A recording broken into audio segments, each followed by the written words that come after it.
বন্ধুরা, আমার একটা ছেলে আর একটা মেয়ে। তো আমার মেয়ের জন্মদিনে বিশাল বড় একটা অনুষ্ঠান করলাম। কিন্তু আমার বাড়িতে মানে যে কয়টা রুম ছিল, আত্মীয় স্বজন খাওয়া দাওয়া শেষে অনেকে দূর দূরান্ত থেকে আসছিল, তারা আর কেউই গেল না। অনেকেই গেল, অনেকেই থেকে গেল। তো তাদের শোয়ার ব্যবস্থা করার জন্য মানে আমার সব রুমে আমি তাদের তো আর খারাপ জায়গা দিতে শোয়া দিতে পারি না। তো সবাইকে রুম ছেড়ে দিয়ে শোয়ার জায়গা করে দিলাম। আমার মেয়ে, তার বাবা, তারা আলাদা একটা রুমে থাকলো। আর আমি স্টোর রুমে, নিচতলায় যাই, স্টোর রুমে হচ্ছে বিছানা দিয়ে আমি আর আমার ছেলে দুজনে এক রুমে ঘুমালাম, মা ছেলে মেয়ে। তো আমার ছেলে বাইরে যাই হোক আড্ডা মাড্ডা মারতেছিল, আমি চুপচাপ ঘুমায় পড়ছি স্টোর রুমে।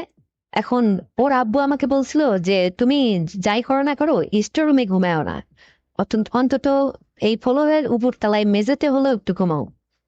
তো আমি এটা না মেনে আমি দেখলাম যে আসলে যারা আমার মেহমান, তাদের তো আর খারাপ জায়গায় শুতে দেওয়া যায় না।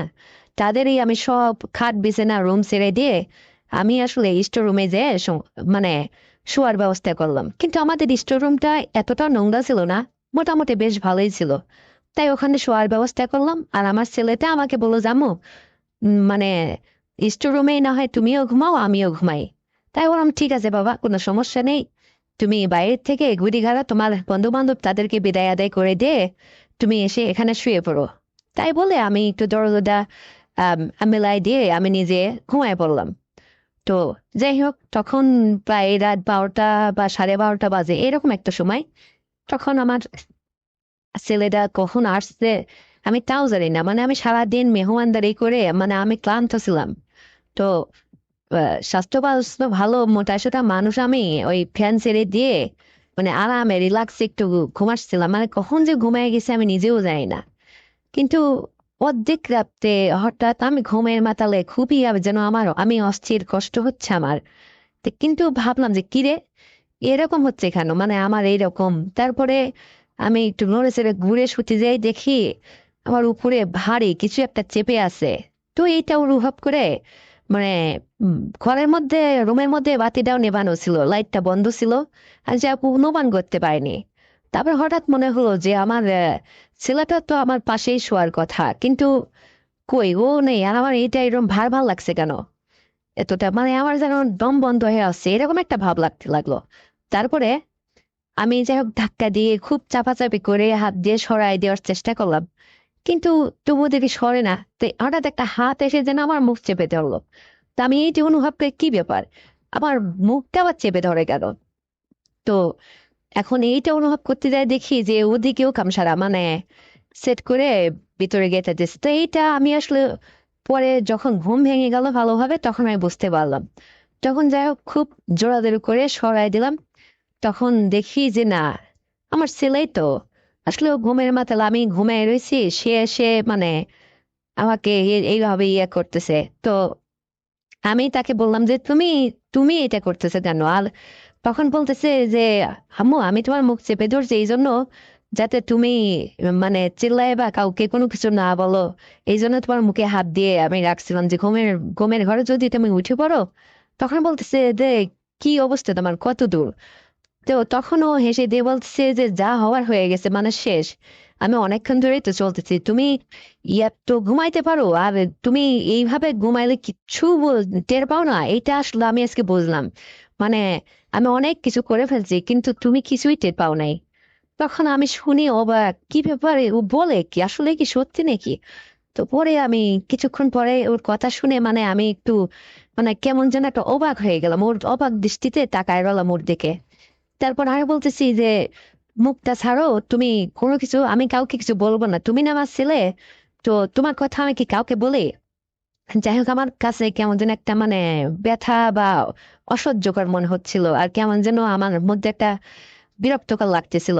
তখন আমি বাথরুমে গেলাম, যে যাই হোক বাথরুমে যাই নিজে একটু পরীক্ষা করে দেখলাম যে তাই তো, সবকিছু এরকম এলোপাতাড়ি ভেজা। তো এইটা অনুভব করে আমি বুঝলাম যে সারছে তাহলে, আমি যতক্ষণে ঘুমাইছিলাম এর মধ্যে সবই হয়ে ও ও সেরে ফেলছে। তো এইটা করে আমি একটু খুব ক্লান্ত বোধ করতেছিলাম, আসলে সারাটা দিন মেহমানদারি করছি তো, মানে শরীরটাও ভালো ছিল না। আর এর মধ্যে যে ও এসে আমার ঘুমের ঘরে এরকম করে সবকিছু করে ফেলছে, কতক্ষণ ধরে বা করছে কে জানে। তারপরে আমার যখন ঘুমটা ভাঙছে তখন তো আমি নড়চড়া করে মানে কোনো একটা কিছু ভারী অনুভব করে ধাক্কা দিচ্ছিলাম, কিন্তু ও বরং সে একটা হাত এসে যেন অন্ধকারে আমার মুখটা চেপে ধরছে। তখনই আমি খুব পাঁচটা করে বুঝতে পারলাম যে আমার ছেলে। তো তখন যাই হোক ওকে কিছু বললাম না, না বলে ওকে আমি বললাম যে ঠিক আছে, তুমি এটা যখন করছো, ঠিক আছে তুমি এই রুমে ঘুমাও, আমি আসলে তোমার কাছে এটা আশা করিনি বাবা, আর আমি এটা কাউকে বলবো না। আমি রুম থেকে বের হয়ে যাচ্ছি, আমি অন্য ফ্লোরে যেয়ে ঘুমাই। তোমাকে বিশ্বাস নেই, তুমি আবার কখন কি তোমার হয় কাকে মনে করে কি করো। তখন ও আমাকে বলতেছে যে একটা কথাও বলবা না, তাই বলে আমার মানে চুল চেপে ধরছে, ধরে বলতেছে যে এখানে চুপচাপ ঘুমায় পড়ো। তো আমি যাই হোক, মনটা মানে আমার অখুশি লাগতেছিল। আমি বাইরে থেকে একটু ঘুরে গেলে এসে দেখলাম যে কোথাও জায়গা নেই, সব রুম ভরপুর মানে মেহমান শুয়ে আছে। যে তাদের তো আর খাপ জায়গায় শোয়ানো যায় না, তাদের এই জন্য রুম ছেড়ে দিয়ে আমি স্টোর রুমে ঘুমাইছি। তারপরে এসে আবার দরজা লাগিয়ে দিয়ে আমি শুয়ে পড়লাম।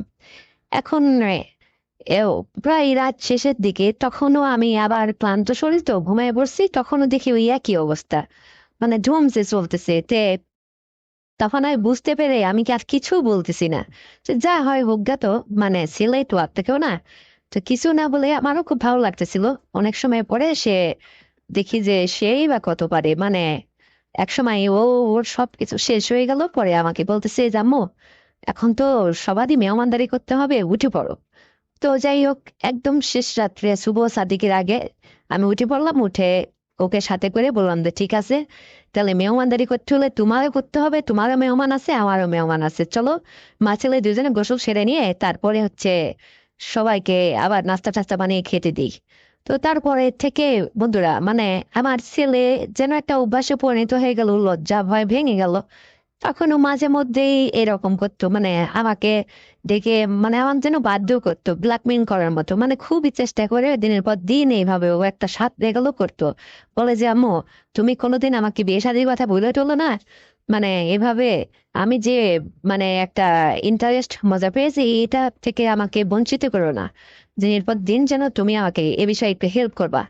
তো আমি আর আমারও আসলে ভালোই লাগতো, মানে ছেলে মানুষ তো, মানে খুব করেই ও করতো। তো তারপর থেকে আমি নিয়মিতই ওকে যাই হোক সহযোগিতা করতাম, সবকিছু দিতাম, ও করতো। আর ওর সার্বিক সেবা যত্ন যা কিছু একটু বেশি বেশি করে করতাম, কারণ আমাকেও এতবার যখন মানে লজ্জা ভেঙে দিয়ে উপকার করা শুরু করলো, তা আমার খুব ভালো লাগতো বন্ধুরা।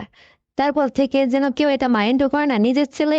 আমি ওকে নিয়ে মানে আমার বাড়ির মধ্যে সমস্ত কাজকর্ম করি। তা যাই হোক সকাল শেষে ও আমি স্নান করলাম, স্নান করে সেরে সবাইকে মেহমানদারি করে যাক বিদায় টিদায় করে বাড়িটা ফাঁকা হয়ে গেল। তারপর থেকে ছেলের সঙ্গে আমার দিনের পর দিন চলতে থাকলো। কিন্তু বলো করার কিচ্ছুই ছিল না, মানে বাধ্যতামূলক যেন হয়ে গেছে ঘুমের ঘরে। তো বন্ধুরা, আমাদের গল্পটি যদি তোমাদের একান্ত ভালো লেগে থাকে তাহলে এক্ষুনি চ্যানেলটিকে সাবস্ক্রাইব করে দাও, ভিডিওতে একটা লাইক দাও, আর শেয়ার করে অন্যকে দেখার সুযোগ করে দাও। আর হ্যাঁ বন্ধুরা, আরো সুন্দর ভিডিও নিয়ে আসছি, ততক্ষণে অপেক্ষায় থাকো। নিজের স্বাস্থ্যের যত্ন নিও। আল্লাহ হাফেজ।